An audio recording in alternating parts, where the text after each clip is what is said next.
நீலவானம் இலங்கை செய்திகள். டிசம்பர் 3ஆம் நாள் மீண்டும் நாடாளுமன்றம் கூடும். சபாநாயகரானார் அசோக ரன்வெல, பிரதி சபாநாயகர் முகமது ரிஸ்வி சாலி. எதிர்க்கட்சி தலைவராக சஜித் பிரேமதாச நீடிப்பு. தேசிய பட்டியல் விவரம் ஐக்கிய மக்கள் சக்தி இழுத்தடிப்பு ஆணைக்குழு தெரிவிப்பு. முன்னாள் அமைச்சர்கள் சிஐடியில் முன்னிலை. தொடர்வன விரிவான செய்திகள்.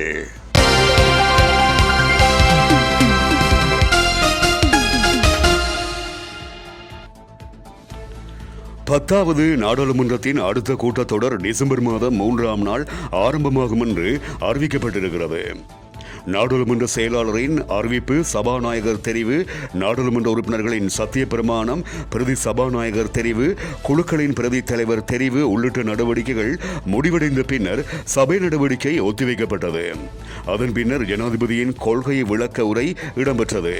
ஜனாதிபதியின் உரையை அடுத்து நாடாளுமன்றம் டிசம்பர் 3ஆம் நாள் வரை ஒத்திவைக்கப்பட்டிருக்கிறது.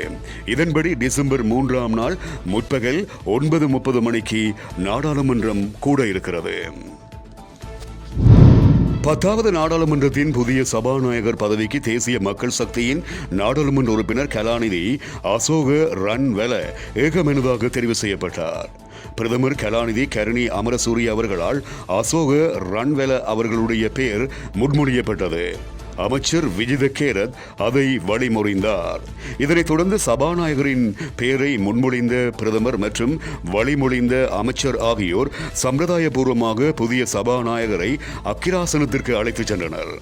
சபாநாயகராக தெரிவு செய்யப்பட்ட கலாநிதி அசோக ரன்வெலவுக்கு பிரதமர் கருணி, எதிர்க்கட்சித் தலைவர் சஜித் மற்றும் ரவூப் ஹக்கீம் ஆகியோர் வாழ்த்துக்களை தெரிவித்தனர். இதனைத் தொடர்ந்து புதிய பிரதி சபாநாயகராக தேசிய மக்கள் சக்தியின் நாடாளுமன்ற உறுப்பினர் மருத்துவ கலாநிதி முகமது ரிஸ்வி சாலி ஏகமனதாக தெரிவு செய்யப்பட்டார். பிரதி சபாநாயகர் பதவிக்கு மருத்துவ கலாநிதி முகமது ரிஸ்வி சாலியின் பெயரை அமைச்சர் நலிந்த ஜெயதிச முன்மொழிந்தார். அதனை அமைச்சர் சரோஜா போல்ராஜ் வழிமொழிந்தார். 10வது நாடாளுமன்றத்திலும் எதிர்க்கட்சி தலைவர் பதவியில் ஐக்கிய மக்கள் சக்தியின் தலைவர் சஜித் பிரேமதாச நீடிக்க உள்ளார். எதிர்க்கட்சி தலைவராக சஜித் பிரேமதாச அவர்களை ஏற்பதாக சபாநாயகர் நாடாளுமன்றத்தில் தெரியப்படுத்தினார். சபை முதல்வராக அமைச்சர் பிமல் ரட்நாயக்காவும், ஆளும் கட்சி பிரதம கொரோடாவாக அமைச்சர் நலிந்த ஜெயதிசவும் நியமிக்கப்பட்டிருக்கின்றார்கள் எனவும் சபாநாயகர் குறிப்பிட்டார். கடந்த நாடாளுமன்றத்திலும் எதிர்க்கட்சி தலைவராக சஜித் பிரேமதாசாவே செயற்பட்டார். நாடாளுமன்றத்துக்கு தெரிவு செய்யப்பட இருக்கின்ற தேசிய பட்டியல் உறுப்பினர்களின் பெயர்களை சில கட்சிகள் இதுவரையில் வழங்கவில்லை என தேர்தல்கள் ஆணைக்குழு குறிப்பிட்டிருக்கிறது.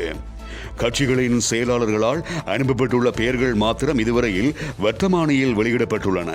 அதன்படி தேசிய மக்கள் சக்தி, ஸ்ரீலங்கா பொதுஜன பெரமுன, சர்வஜன அதிகாரம் கட்சி, இலங்கை தமிழரசு கட்சி ஆகியன தங்களது கட்சிக்கான தேசிய பட்டியல் உறுப்பினர்களை தெரியப்படுத்தியிருக்கின்றன.